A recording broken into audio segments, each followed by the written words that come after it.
Jamie, let me see. I've got the record on. Yes, it's recording. All right, Jamie, I'm seeing you. Do you want to go first? Okay, I'm seeing you actually, but yeah, sure, I'll go first. Okay.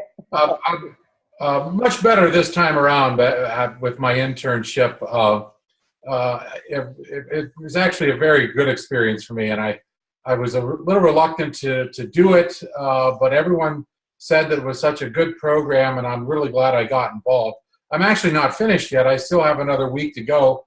We're doing international students, but anyway, I was in the NSO, it's called, New Student Orientation at Penn State, which is a very nice program. And like our previous speaker just mentioned, people were very surprised that a large university like Penn State offers such personal attention to each incoming freshman. And so basically what we did is we gave a lot of individual attention to students.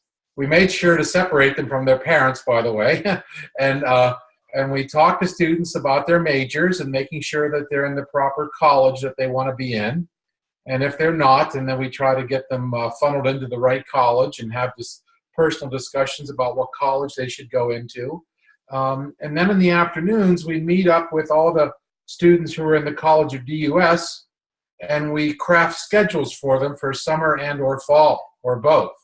And so it was rather daunting in a sense that DUS is the exploratory college where students want to go into other majors possibly, or looking at several colleges. And so having to craft schedules that meet the demands of all the different colleges on campuses was really an incredible learning experience in terms of learning all the curriculum and all about the particular gen eds and certain restrictions on certain colleges have on certain kinds of classes, and they have gatekeeper classes that you have to be aware of, and then of course dealing with each student personally in terms of them wanting a class not in the morning, and these kinds of things. It was really very intensively oriented in terms of student engagement. And of course, that's what I like. And so it was really a very rewarding experience. I had almost 100% really great students that were very open-minded about their schedules and wanting to take interesting classes and so forth. And I like the idea that I was able to use my teaching skills to instruct students about how to do scheduling and what general education classes mean and so forth. And it was very worthwhile. And I'm really very pleasantly surprised that Penn State has such a great orientation program for incoming freshmen. Because when I went to Penn State, we had nothing. You just was like, okay, here you go. Take whatever classes you need and figure it out yourself, okay? And so, and it's really nice because, in reading literature in higher ed, a lot of this first year advising and helping students establish themselves and giving them personal attention in terms of their major selections and college selections and doing scheduling really helps with retention and does a good job of really making the students do better in terms of their overall academic success at Penn State. And so NSO is an awesome, awesome program, and I was very proud to be part of it.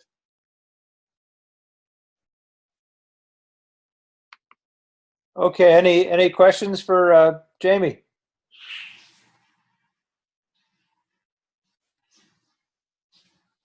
I don't think so. I had a pretty similar experience. Okay, you worked in the same area.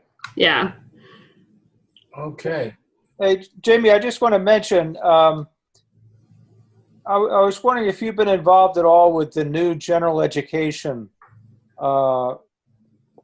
curriculum for Penn State. I really want to be a lot, Dr. Loomis, but my department is, I shouldn't say negative things, but they really don't care about it, and they've kind of squashed it even. Well, that's too bad. Well, I know it was self-interested. It was in my self-interest to be able to generate and develop new gen ed courses, particularly these ones that are blended with other departments. And I had some excellent ideas, and my department chair was completely not interested in any of them. Like, for example, I wanted to develop a class that was called Politics and Film. And I wanted to do it with the film majors in the College of Communications. And I thought that would have been an excellent class to offer students for gen education. Yeah. Well, I just know there's a woman named Maggie Slattery over in undergraduate education. She's director of, I'm just looking at her email here, the Office of General Education, I guess they've created. Yeah. And she's assistant dean for general education. Oh, I just saw where was she? Was that just a new job where she was hired? I think so. Yeah, because I had actually applied for that same job. How about that? Well, no, I just thought you'd be, with your background, you would be a real asset. I know she's looking for people, Really? kind of, graduate assistants to help with the outreach to the campuses, working with advisors on the new general education requirements. Okay, what's her last name? Slattery. Maggie Slattery. Slattery. Yeah, I had actually heard that she was formerly in DUS too, I believe. That could be. I just think that'd be somebody you could network with. And I don't know if you have any more internship credits that you could take, but No, I don't. maybe you maxed out on your internship credits, but offer to be a part of a group or task force or something. I just think, they're really trying to get that to take hold. And Yeah, I think gen ed's really an underrated thing at Penn State, and absolutely. I'd like to see all efforts to invigorate that program. No, I think a lot of people worked hard on that for a long period of time. And I was very excited about it too. So maybe something else will come about, but we'll see. Yeah, I would just have see if you can have a conversation with her, a cup of coffee or something. Great. And you could say you're learning more about this area with your higher ed degree, but even that would be a good capstone paper when you get to that point if you wanted to focus on that. Nice. Well, I think I might. I'll contact her then. No, just an idea for you to consider. Good idea. No, I'm glad you had a better experience than World Campus here. Oh, yeah, definitely. It was great. I really enjoyed it. Wonderful. Great. Yeah, I know the other guy that in DUS is Michael Smith, and he helped. Oh, yeah. He was my teacher for advising, and he's a hell of a nice guy. I really like talking to him a lot. He was also a teacher, too. He's a professor, and he likes teaching also, so he and I talked about that a lot. Yes, good person, another person for your network. But, if you like advising, it seems like you're good at that, and with your background, that would be ideal.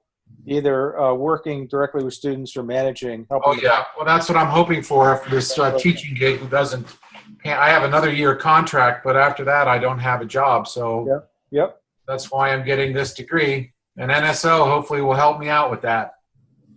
Yeah, and then if you're working full-time staff or administrator, you can always teach part-time or that's right. Or first-year seminar. I was an administrator for 15 years. And then I started teaching the first-year seminar, and I really liked teaching. So, yeah, oh yeah. And I found out I was actually better, I thought, or at least it was more enjoyable for me to teach than it was to be an administrator. So I gave that up. So that's but hopefully I can continue teaching though. But we'll see. I mean, it's nice to know that I also like advising. Good. No, it took me until I was 55 before I really found out what I enjoyed doing. So I know. I'm the same way. That's what I told all the kids in DUS. They're trying to figure out a majors. I'm like, listen, I didn't know until I was 44 what I wanted to do, so don't worry about it. Yep. Good. Well, great report. I'm glad it went well for you. Thank you. All right, Caitlin, do you want to build on that, and then we'll hear from Karen. Had a very different experience. I'm anxious to hear about her internship as well. Yeah. So I was working in the College of Education in their advising office. So I worked with NSO for the first so many weeks. We've been done with NSO for a couple weeks now, just because there's less students in, College of Education. It's one of the smallest colleges at Penn State main campus. So now we're on to Spend a Summer Day. So the new student orientation has been really great, just because getting to work one-on-one with the students, they had me watched for the first couple NSOs, how they did it. And then they're just just go ahead, jump in, help students. The major, I went through the program. So they gave me all of the degree audits and things like that for all the different education majors. And they said, look over these over the first couple weeks. And then they just let me, go ahead and help them. And the first few weeks, obviously, I was going and asking like, hey, can you just explain this part, or can you check over the student's schedule? And then they just, pretty much were hands off and said, you've got it. You know what you're doing. If you have specific questions, let us know. But at one point, there was like a student there were a couple of math students, which I was a math education major, and the math education major advisor was not there. They were gone on vacation that week. So all of the math people ended up coming that week, not purposefully, but it just happened that way. And so they just basically were like, okay, you can handle all the math educators because we don't really know the program very well. But out of that group, 3 of them had their ALEC scores too low to start into like Calc 1. So I had to have that conversation with the students and, helping them figure out, you have to take this math course to prepare you for Calc 1, which then make sure you sit with your advisor, and you can, you have to move your schedule around a little bit since that pushes back all the maths for the whole rest of the 8 semesters. So that was really nerve-wracking, but good because the students were really receptive. And like, when I was especially coming from someone who is a math person, I think they were like more okay with it. And then probably the worst experience that I had, not bad, but definitely a learning experience. There was a student who was an English major, and the same thing, the English education advisor was not there that day. And I think I got pushed onto the people that like no one advised. When the advisors weren't there, they're like, okay, you can cover all the English ones. Yeah. So that person's mother was also an advisor and sitting in on the session. And so the experience of a helicopter mom, because none of the parents normally sit on the session, but this mom was like, oh no, I'm just observing as an advisor, not as a parent, which of course didn't actually work out that way. Oh boy. And so this student was like signing up for classes that weren't on the degree audit. So I was trying to help him take them off, and he was fine. He let me, we worked through it, and he was like, oh, okay, now I understand what to put on and things like that. And he took off like Theater 100, and then the mom like started yelling like, why would she have you take off Theater 100? That's your minor. And I said, well, no one told me that he was minoring in Theater 100. So, and then I pulled up the degree audit and was like, okay, but Theater 100 is not on it. And she kept telling me, yes, it is. It's on the degree audit. So I brought another advisor over, and that advisor also was talking to the mom and said, no, it's not in the degree audit. And then the mother just said, well, I don't agree. I'll find the degree audit on my own. So, but I mean, working with the student, he was great. He wasn't the one that seemed to be that mad about it. It was the mom that was very adamant. And I had obviously conversations with the advisors afterwards and learned how some of the branch campuses send their kids up with the classes that don't technically count because they don't fully follow the degree audit, or they might have like one change in the degree audit that's different than main campus, which I thought was kind of confusing as well. But they said a lot of times when they transfer up, they'll, elementary school educators, they have to have a science class in bio, earth, and then physical. And sometimes they'll send the kids up with like 2 bio classes and 1 physical and no earth. So there's things like that, which I'm guessing maybe this degree audit issue with the parent, she had access to a different thing, but it was interesting. Wow.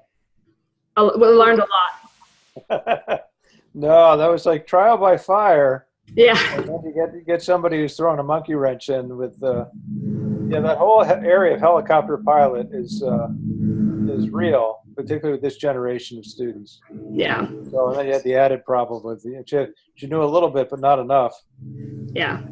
But I think overall it was all right, and she left happy, and we put him in the Theater 100, and once we knew it was his minor, we could do that, but because it's required for it, but we didn't know why he was signing up for it otherwise. So. How about in the college? Did you make any relationships with the advising folks there? Kate Woodman's one of our So Kate Woodman and Megan Foster, they both went through the program. Yes. And so I've been working a lot with them and like just sitting in and observing some of their advising sessions. Of course, there's not a ton of advising sessions with summer semester, but I've definitely sat in on a couple sessions with Kate and a couple with Megan, and then a couple with 2 other of the advisors as well. So I've been really kind of getting to work with all of them a little bit and sit in. And I went with one of the advisors to an appointment at the liberal arts college just to try to talk about a lot of the English majors obviously want a double or a minor or double major in theater. So we went over and talked with her about, they're coming up with a new program to hopefully help people to be able to double major in theater without it being like as intensive of people that actually want to go and like be an actor. And they did the same thing with dance majors that were people in kinesiology and wanted to have like a dance double major. Just, again, they weren't going to be in like plays, but they wanted to have enough of a major that they could then tie that in with kinesiology. So nice. Yeah. Wow. Sounds like you had a great experience. And then you also did engineering, right? So you have the engineering. Yeah, I did engineering last semester. Yep. Yeah. How about, do you like advising? Caitlin, do you think that's an area you want to focus? Yeah, that was coming into it. That was actually why I went for the master's degree. I worked with my husband a lot when we were dating in college and pretty much advised him because he refused to go see the College of Engineering advisors. His advisor never once contacted him, which is kind of, he was more like stubborn out of it because he had emailed the advisor like 3 or 4 times and never got a response. So then he just became stubborn and said, well, too bad, I'm not going to see them. But then he like almost fell a semester behind just because he was taking classes that sounded interesting instead of what was required. So I helped him like kind of schedule it. And then I also helped my roommate when she was changing from science education to nursing because she was changing campus and didn't really understand the phone conversation that she had with like the nursing advisor. Yeah. So just those 2 experiences really made me enjoy advising. And I was going into education is something I care about in general since I'm teaching. But so this is just something that if I wanted to get out of the classroom, what I would want to go into. Yeah, neat. I mean, the other thing they have at Penn State is they call it like Penn State Learning, and they organize different, almost like study groups in hard subject areas, right? So it could be statistics or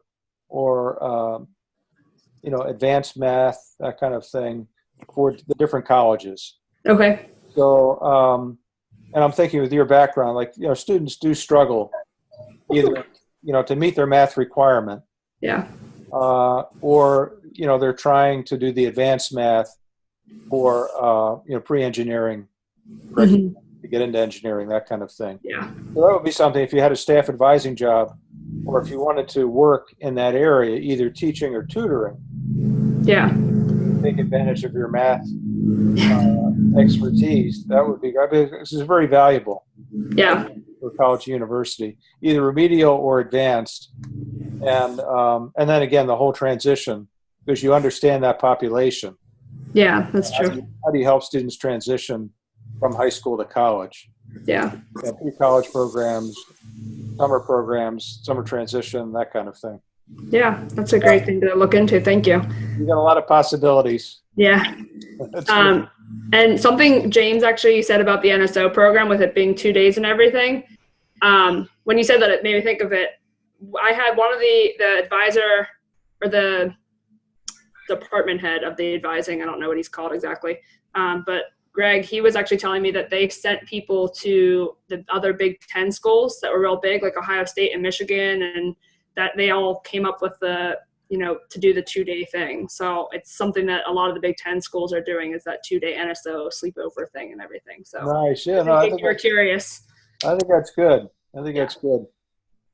Yeah, I think from Cindy's presentation, and you may have experienced this a little bit from your internships, there's a little bit of turf issue, what I would call turf. This is my area, this is my job, or this is my college. And they really don't like people with university-wide responsibility to come in and do any special interventions with students, because they think that's my job, kind of thing. But a lot of it boils down to, and then she was successful with maybe, close to a half of the student population she was trying to reach out to.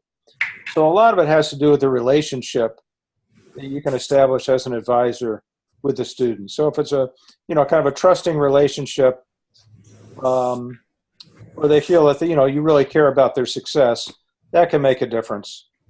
But if it's a chore for them to go to the advisor, they'll just tune it out. Or if they're struggling a little bit with personal life, or they've had some issues academically, it's just hard to get back into it. So that kind of, personal intervention that she was doing, I think can be very successful. But, and I think it'd be fun, Caitlin, to talk to her about the whole helicopter parent Yeah. phenomena, because I'm sure she's had some experience with all of her parent outreach. Yeah. So yeah, I know she'll watch this recording and would be interested in reaching out to you and Jamie as well. So maybe I'll have sometime before the start of the fall semester, the school year for Caitlin to do that. Yeah. That'd be great. All right. Great report. It sounds like you had a great experience. Absolutely.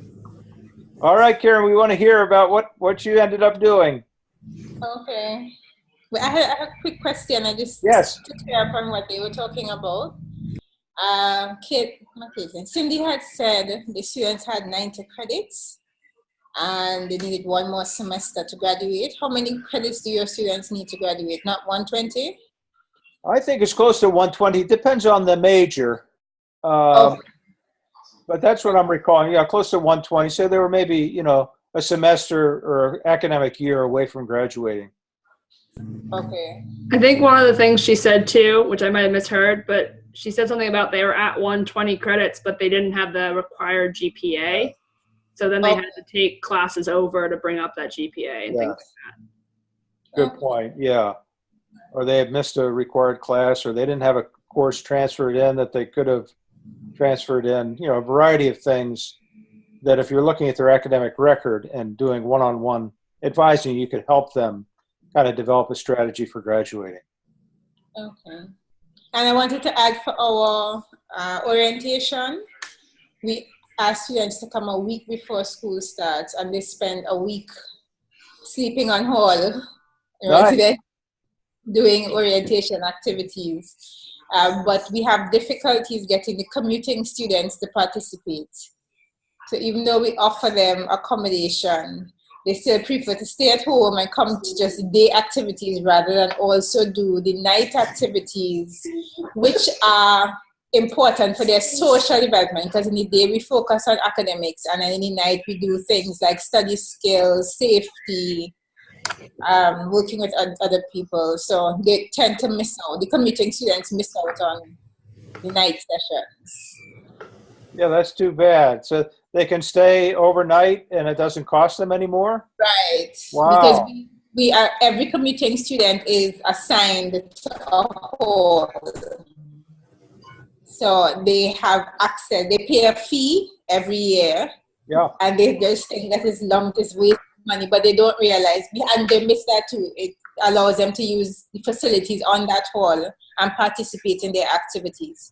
So we try to twin them with somebody on the hall as a pair to keep them connected to the hall throughout their university life. So once they agree or participate in orientation, we hope they remain friends for the 3 years that they're there. No, it's a shame they don't take advantage. I wonder if there's some pressure from home, or they're working as a commuter student. Some of it is working, because they have their family responsibilities, and some of it is they are afraid to travel during the night, and their parents want them to come home to sleep, not to stay on hall, because some parents are against the supposed promiscuity and everything else. All right. There's some helicopter parents down there too, and they.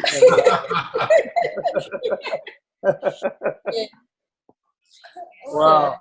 No, that's very interesting to see the difference there and similarity. Yeah. So our system for Caitlin and Jimmy, since they don't know, and Cindy, is British based, so we are 3 years. And that works for us because our secondary school system is also British based and goes up on, we have what we call sixth form, which I think works out maybe grades 12 and 13.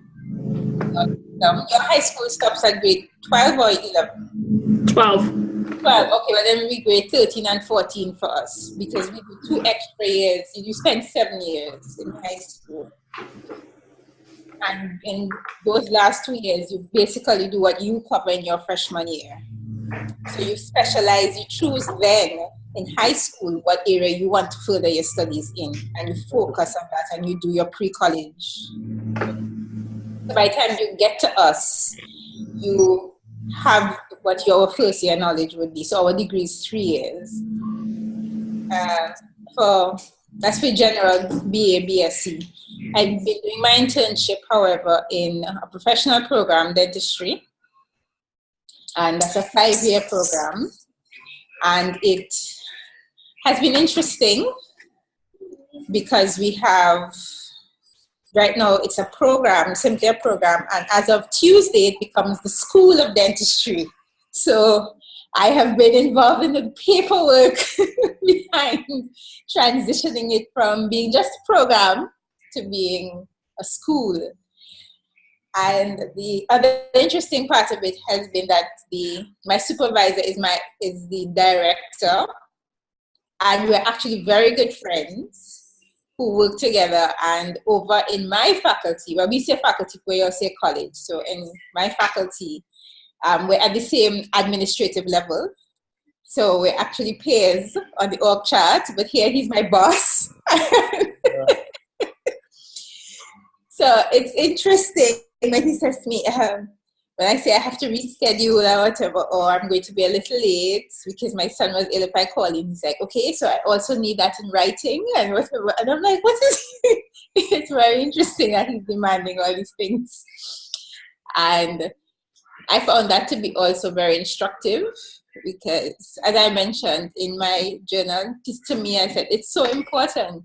Half of my struggle being a section chair is when the other faculty members we were equal pairs before, and now they have to report to me. There's always tension because people don't respect the difference in responsibility. And I think that if we had that kind of interaction, it would help improve staff relations generally. So that's something that I think I would want to carry over, even though I'm planning to step down as section chair as of Tuesday. Okay.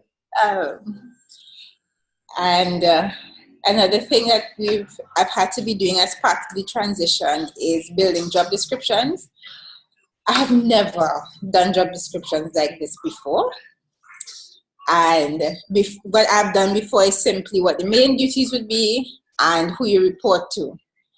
But my supervisor for this internship, he's very detailed. So his job description categories were title, who you report to, who you liaise with, committees that you represent the school on, committees that you're a member of, committees that you just attend when required.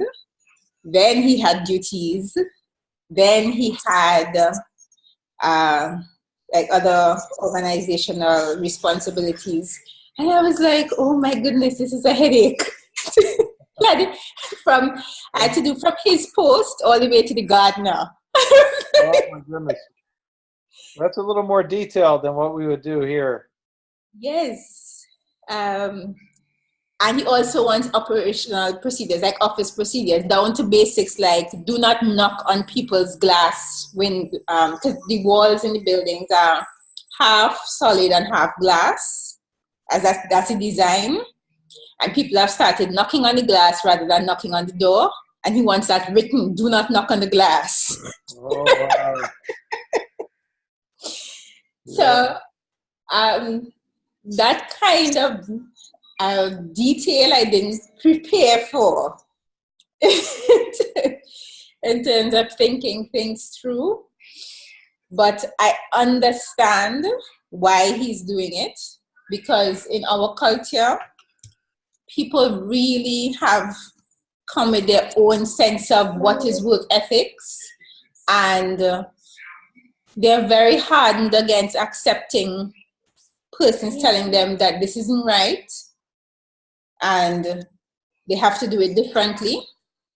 So, for example, my supervisor he's very forgiving, I think. So for me, when I had a staff member commit a very serious offense with an examination paper, my response was to fire her. And she'd be like, how can you fire academic staff? She's the lecturer, whatever, whatever. And I'm like, she messed up the examination. And she actually held it ransom because she wanted a better contract. And I said, this is ludicrous. Go home, don't come back next semester. But for him, he's like, oh, give them a chance, have a discussion.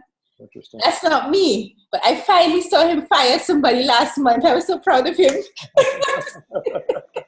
So you taught him something then? Yeah, I guess. The person, I mean, he had repeatedly been insubordinate to his boss, who is female, and he's rude to all the female co-workers. And then he turned up at work with a baby and a playpen, and he's in a lab.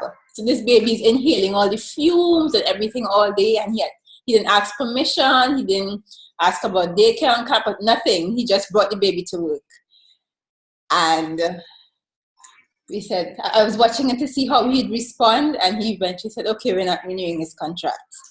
So I was like, I'm so proud that, you're able to see balance. Because I know I'm a little bit of a perfectionist, and I stick to the protocols, but yeah, I'm learning empathy, and I guess he was learning to be more firm. Yes. Yeah. So it has, and then it's a different faculty from my own. So it's also interesting to see the dynamics in that faculty. Yeah. Very different. Yeah. Yeah. A different way of doing things. Great. After this.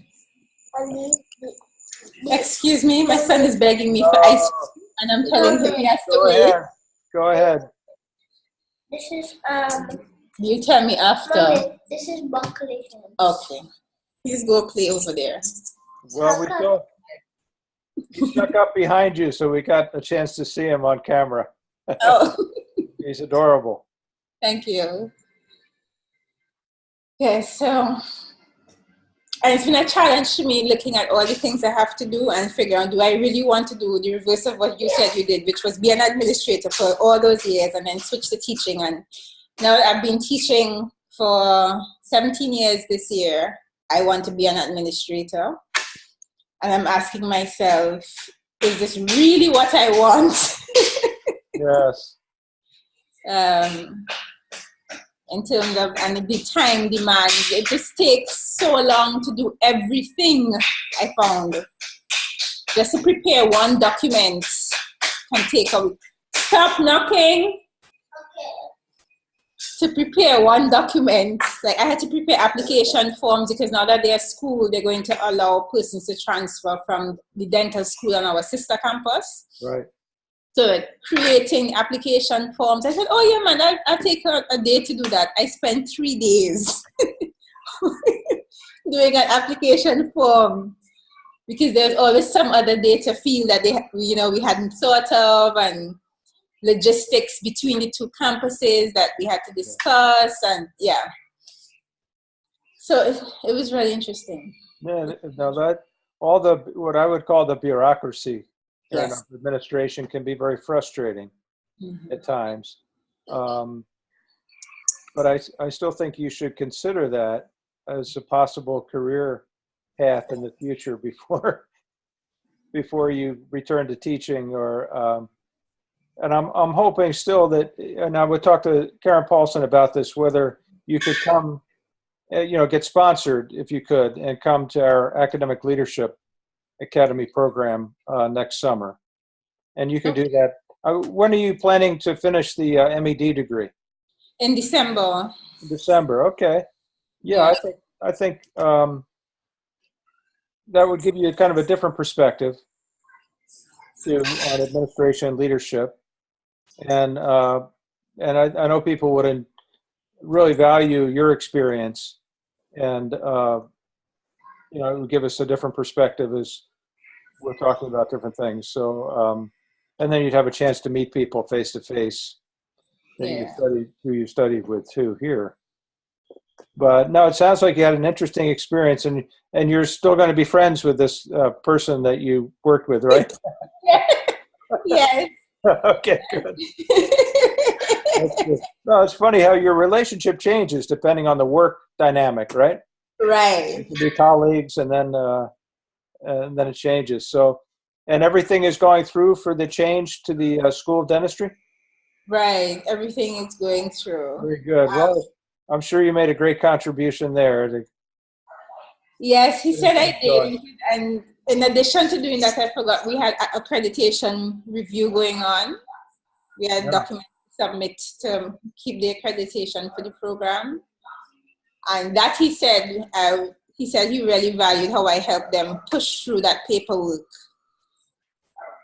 And I didn't realize it was so much paperwork. Yes, no, it always is. It's very Ours isn't so much paperwork. Ours is about half in humanities. But I think all the health professions, their own no. All the health professions, yeah, it's far more tedious. That way here too as well. So that's probably universal in terms of all those requirements. But well, it's wonderful sharing. And I know I want to let you get back to your boy because I know he needs you. I told him he has to wait. No, they don't like to wait. I know my daughter has two boys, probably about the age of your son. One is 7 and the other's 10. And when they need you, they need you. Okay, any other final comments or questions? I'll let you all go for the evening. Yeah, just Dr. Loomis, do we have a final paper that you want to have done? Yeah, it's a final reflection paper, 5 to 10 pages, just to summarize your experience, lessons learned, and kind of where you see yourself going from here. Okay. With the program and post-program, and how the internship may or may not have helped you. Okay, good. Decide on the future career direction. Yeah, I think for me it was really a turning point. It was one of the more helpful aspects of the whole program, really. The second internship was good. No, I'm retiring, but I'm going to continue to do the internship, Jamie, so I'll be around. Oh, perfect. Well, I'll be in touch with you, Dr. Loomis, for sure. I'll be available to all of you, so for as long as I can. And but I really think more students should do the internship. Yeah. Because you get great experience. I'm going to probably spend a little time focusing on a little bit more content on the value of experiential learning and try to foster a little more interaction. But the main focus is on what you're doing. And, now, should we email that to you, or is there a submission portal? No, I don't have a Dropbox in Canvas. Okay. If you could just email it to me. All right. When do you want that by, Dr. Loomis? I would say sometime in the next week would be great. Perfect. Now, I have to have the grades in 2 weeks. 2 weeks from today, I have to have the grades in. So if you could give it to me next week, then I'd have a chance to read it carefully, give you any feedback. I think there is a Dropbox that says due August 9th, but would you rather it sometime next week? Oh, no, maybe I did create it. I must have figured out how to do it, and it worked. So you can upload it, you can see that, and you can upload it? I think so, yeah. I think I remember looking at it before this, but it says August 9th. Would you rather it be sometime next week instead of then? You can, as soon as you're done. Yeah, It doesn't matter. Right. Yeah, that's the deadline. I'm taking my grandkids to Florida on August 11th, so perfect. I probably won't have a chance to read it down there, so I'd like to read it before I leave. Okay. I'll get it done next week. Yep, me too. That would be great. I look forward to reading it, and then I'll put this recording, I'll give you the URL for the recording. Great. And, I'll also put Cindy's recording up there too. Okay, perfect. So thanks so much. Yeah, any questions, Karen? Yeah, I wanted to just make a comment when you said that you wish more students did the internship. I actually chose this PSU program because of the internship, and I thought it was compulsory. So I was surprised afterwards when I realized it was optional. I think it should be mandatory. Wow. Because, well, for me, that's what made me say yes. It will allow me to see if what I'm learning is something I can apply and if I'm well suited to this career. Great. I think as a graduate program that is invaluable. The only problem is that some people that work full time just they can't do the internship. Yeah, it's tough. I mean, you all worked it out. It's a little bit easier for you, Caitlin, but yeah, I mean, it means if you have some flexibility in the summer, it's easier, but sometimes students can't fit it in. But I think we should strongly encourage it, particularly for people that are trying to break into higher ed. Caitlin, you would fit Oh, yeah. that. Or if you're trying to transition like you, Jamie, or Karen, you're trying to think about transitioning to another area. Totally. And it's so good if you can have some experience in that area, so make some contacts. And it's good to, like my last internship, I know I certainly don't want to do that. I mean, that's helpful too. Yes. Works both ways. Yes, I mean, I enjoyed the internship enough last semester that I did another one. So yeah, you can do up to, I think, 2. Yeah, I emailed Dr. Paulson about it, and she said 2. So I wanted to make sure. I was happy to hear we could do 2. Yeah, we should probably, maybe I'll talk to KP about, advertising it more, and I'll have more time to focus on it in the fall as well. But thank you for that feedback. I'm glad you found it valuable. Great. Thank you for everything, Dr. Loomis. Yeah, Karen? Can you explain that second internship to me? What does that mean? Well, it means you can do another internship, be another area. Or if you're going to do more work, it could be the same area. So if you're going to do another assignment or focus on another area. And it counts as a class. You don't have to take the other class then. Yeah, I'm short one class. I'm looking for one class to finish up. Yeah, you could do an internship. I'd love to spend time with you again in the fall. So you could do that. You have time to register for the internship. And, just talk to Karen Paulson about that. There's just a form as you did for this class. Right. And you can do that. Karen, that's what I did. After my spring semester, I was looking for another class because I had, 8 plus the capstone, but I didn't know what I was going to do for my 9th. And then I just happened to email Dr. Loomis about if I could do another internship, if he had any recommendations. And I scheduled for one for the summer and, figured it all out within like a 1-week span since classes were starting. But yeah, it definitely was useful to kind of see another area or something that I was really interested in. And I like to have like 5 or 6 students is ideal. Yeah. If we just have 1 or 2, then it becomes more of an independent study where you're interacting with me and maybe sharing with each other. So the more the merrier. So I should probably try to recruit more students then. I'll have them talk to you and you can say how great it was. Thank you. We will. Yep. All right. Well, good to see you all. Yep, you too. Good night. Enjoy the rest of your night and the summer. You too. Bye. Right.